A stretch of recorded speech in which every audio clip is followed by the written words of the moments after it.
अस्सलामुअलैकुम, कैसे हैं आप लोग? उम्मीद है कि आप लोग बिल्कुल ठीक-ठाक होंगे। मैं भी अल्हम्दुलिल्लाह बिल्कुल ठीक-ठाक हूँ। बहुत दिनों का गैप आ गया बीच में। मैं सही से रूटीन से व्लॉग नहीं शेयर कर सकी, बस वो मेरी तबीयत की वजह से।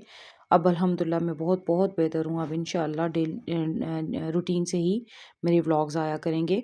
अच्छा, ये सुबह-सुबह के टाइम नाश्ते का टाइम था ना, मैंने अपने लिए सैंडविच बना लिया था, साथ में चाय बनाई थी, नाश्ता किया। उसके बाद बच्चियाँ भी घर पे थी और घर के कामों का ना ख़त्म होने वाला सिलसिला। और यहाँ देखिए किचन काफ़ी गंदा हुआ हुआ है, किचन की भी सफाई करनी है, साथ घर की सफाई। और यहाँ पे देखें मशीन भी मैंने लगाई थी, कपड़े ऑलमोस्ट मेरे धुल चुके थे। और साथ में मैं किचन भी क्लीन करना स्टार्ट कर दिया था। नीचे वाले जो पोर्शन है, नीचे वाले जो पोर्शन है उसकी सफाई के लिए मेरी बेटियों ने कहा था कि हम कर लेंगे, वो कर रही थी, मैं कपड़े धो रही थी, साथ ऊपर की सफाई। और यहाँ पे मैंने दाने धो के तो धूप में डाले हुए थे, वो जब सूखेंगे तो इनको फिर हम पिसवा लेंगे। फिर उसके बाद दिन के टाइम मेरे हस्बैंड के कुछ दोस्तों ने आना था, उनके लिए खाना बना रही थी, चिकन का सालन यहाँ बन रहा था। यहाँ चिकन देखें मैंने चूल्हे पे चढ़ा लिया है, प्याज और उसमें ऑयल डाल लिया है। और गैस देखें यहाँ कितनी ज़्यादा कम है, बहुत ज़्यादा गैस कम है। आजकल गैस का इतना ज़्यादा इशू है, आप यकीन करें कि सर्दियों में बहुत ज़्यादा ये गैस का इशू होता है। और बहुत ज़्यादा मुश्किल होती है कुकिंग करने में, फिर और बाकी नहाने धोने में, इस तरह से।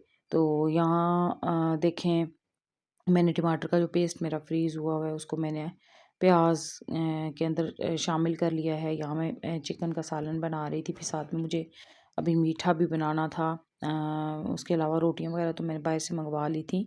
सिर्फ जस्ट मेरे ससुर जो हैं वो बाहर की रोटी बिल्कुल भी नहीं खाते हैं, तो उनके लिए मैंने घर में बना ली थी। तो बाकी सब इसी तरह से ही किया था मैंने। और यहाँ देखें गैस इतनी ज़्यादा कम हो गई थी कि मैंने सिलेंडर के ऊपर फिर अपना सालन चढ़ा लिया था। क्योंकि सालन को भूनना मुश्किल हो रहा था, बहुत कम गैस हो गई थी। और यहाँ देखें मैं चिकन को भून रही हूँ, चिकन का बहुत प्यारा सा एक कलर आ चुका है।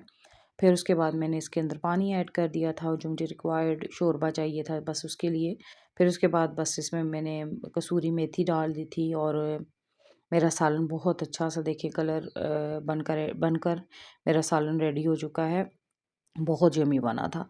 तो बस यहाँ पे सालन रेडी कर लिया था। फिर उसके बाद मैंने मीठे में आज रसमलाई बनाई थी, उसकी रेसिपी मैंने सोचा आपसे शेयर करूँगी। और रसमलाई बनाने के लिए मुझे 1 अंडा चाहिए, कुछ 2-1 चम्मच ऑयल, ये रसमलाई का पैकेट है। और सॉरी, साथ में मुझे ये चीनी चाहिए। और साथ में तकरीबन मैंने सवा लीटर दूध ले लिया था। ये देखें, दूध को मैंने सिलेंडर पे चढ़ा लिया है, इसमें मैंने चीनी ऐड कर दी थी हस्बे ज़रूरत, हस्बे ज़ायक़ा। फिर यहाँ पे देखिए रसमलाई के अंदर मैंने 2 चम्मच ऑयल और 2 से 3 चम्मच अंडे के डाल लिए थे। एक पूरा अंडा फेंटा था, लेकिन उसमें से ये थोड़ा-सा बचा दिया था। और यहाँ से भी इसको इस तरह से मिक्स कर रही हूँ। फिर मैंने इसको हाथों की मदद से जिस तरह आटा गूँथते हैं उसको मैं गूँथ लिया था। यहाँ दूध को बॉयल आ गया था और यहाँ पे देखें रसमलाई के बॉल्स बन चुकी थी। और यहाँ पे मैंने इसमें उसको शामिल कर लिया था। रसमलाई को बॉल्स को अगर आप थोड़ी देर ऐसे रख देंगे तो ये सख्त हो जाती हैं, इसलिए मैंने पहले दूध को चूल्हे पे चढ़ा लिया था ताकि इसको बॉयल आ जाए जब तक मैं ये बॉल्स बनाती हूँ। अब दूध के अंदर मैंने बॉल्स डाल लिए हैं। अच्छा, यहाँ पे मैंने कॉर्नफ्लोर का 1 चम्मच भर के पानी में घोल लिया था। इसके जो जो रसमलाई का दूध होता है उसको थिक करने के लिए, क्योंकि मुझे बहुत पतला दूध उसका पसंद नहीं है। थोड़ी सी कंसिस्टेंसी जो उसकी थोड़ी थिक होती है वो मुझे वो पसंद है, तो मैंने उतना उतना ही कर लिया था। यहाँ पे देखिए 1 चम्मच मैं कॉर्नफ्लोर पानी के अंदर इस तरह से घोल रही हूँ। अच्छा, यहाँ पे देखिए मेरी बॉल्स फूलना शुरू हो गई हैं और इस तरह हल्की आंच पे मैंने इनको चमचे की मदद से, बिल्कुल भी नहीं हिलाया, मैं इनको देगचा पकड़ के दोनों साइडों से इसको मैंने शेक किया है, जिससे ये बॉल्स टूटी नहीं है। और यहाँ पे मैंने बॉल्स को डिश आउट करके दूध मैंने देगची में ही अभी छोड़ दिया था। यहाँ देखें बॉल्स को मैं डिश आउट कर रही हूँ। फिर उसके बाद जो दूध था उस दूध को दोबारा चूल्हे पे चढ़ा के उसके अंदर मैंने कॉर्नफ्लोर शामिल करके उसको अच्छी तरह से मैंने पका लिया था। और जितना सॉरी जितना थिक मुझे दूध चाहिए था मैंने उतना दूध थिक कर लिया था। ये देखें यहाँ पे मैं देखिए कॉर्नफ्लोर शामिल कर रही हूँ, साथ में इसको अच्छी तरह हिला भी रही हूँ, सिर्फ इसलिए हिला रही हूँ कि इसकी गुठलियाँ ना बने। और फिर उसके बाद फिर ये जो दूध था, इस दूध को मैंने डिश आउट कर लिया था रसमलाई के ऊपर। मैंने ये ऐसे से इस तरह से डाल लिया था।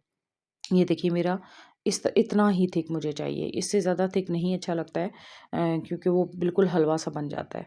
तो इसको फिर मैंने रसमलाई के अंदर शामिल कर लिया था और फिर रसमलाई को थोड़ी देर ठंडा होने के लिए मैंने रख दिया था। फिर उसके बाद जब डिश आउट किया, उसके ऊपर मैंने गार्निशिंग की। पिस्ता जो है वो क्रश करके मैंने उसके ऊपर डाल दिया था और यकीन करें बहुत बहुत मज़े की रसमलाई बनती है। आप ज़रूर इसमें से मेरी रेसिपी से बनाइएगा, रसमलाई बहुत ज़्यादा यमी बनती है। यहाँ रसमलाई बना ली थी, रसमलाई बनाने के साथ साथ फिर मैंने रोटी जो सुसर के लिए एक बना ली थी। बाकी रोटियां बाहर से मंगाई थी और बस खाना वगैरह खाया था। फिर उसके बाद मेरी जो सिस्टर है, मैंने उसके लिए दराज से कुछ पार्सल्स मंगवाए थे, वो उसके आ गए थे। उसकी मैंने सोचा आपके सामने अनबॉक्सिंग कर दूं। तो सबसे पहले उसने यहाँ पे ये एक सॉक्स वाला ऑर्गेनाइज़र मंगवाया था। एक्चुअली उसने ये सॉक्स वाले 2 ऑर्गेनाइज़र मंगवाए थे, लेकिन गलती से ये वाले इसके बजाय 2 दूसरे ऑर्गेनाइज़र्स उन्होंने भेज दिए, लेकिन फिर वो भी हमने रख लिए। फिर ये दोबारा ये वाला सॉक्स का मैंने अगेन फिर उसके लिए ऑर्डर किया। एक ये हो गया ऑर्गेनाइज़र, उसके बाद ये बच्चों के जो बेबी बेबी बैग जैसे होता है छोटा-सा ऑर्गेनाइज़र है, इस तरह से इसमें पार्टीशन दी हुई है। पार्टीशन होती है, उसके बाद इसके अंदर आप बच्चों के दूध, डायपर्स और फीडर्स और भी जितनी भी स्किन केयर की चीज़ें हैं वो बच्चों की आप इसमें रख सकते हैं और बहुत स्पेस है इसमें। इसकी साइड्स पे भी पॉकेट्स बनी हुई हैं और इन पॉकेट्स के अंदर आप छोटे-छोटे टिश्यू के पैकेट्स और वाइप्स के पैकेट्स या आप इसके अंदर रुमाल, इस तरह की चीज़ें, कुछ भी मोबाइल वगैरह भी आप इसमें कैरी कर सकते हैं। ये बहुत ज़बरदस्त चीज़ लगी है मुझे। उसके बाद ये 2 बॉक्स जो आए हुए हैं, ये जो वो गलती से आ गए थे, लेकिन इसमें भी मेरी सिस्टर ने बोला था कि मैं अपनी कुछ चीज़ें बच्चों की, जैसे उनकी पैंट्स हो गई, उनकी शर्ट्स हो गई, उनके टाइट्स हो गए या इस तरह से चीज़ें मैं इसके अंदर रख लूँगी। तो ये फिर मैंने ये भी रख लिए थे। तो ये कुछ चीज़ें उसने मंगाई थी और ये 2 बॉक्स थे और वो बेबी ऑर्गेनाइज़र था और एक सॉक्स वाला ऑर्गेनाइज़र था। तो बस यही चीज़ें मैंने उसके लिए दराज़ से ऑर्डर की थी। मेरी आज की वीडियो इतनी ही, उम्मीद आपको अच्छी लगी होगी। अल्लाह हाफ़िज़।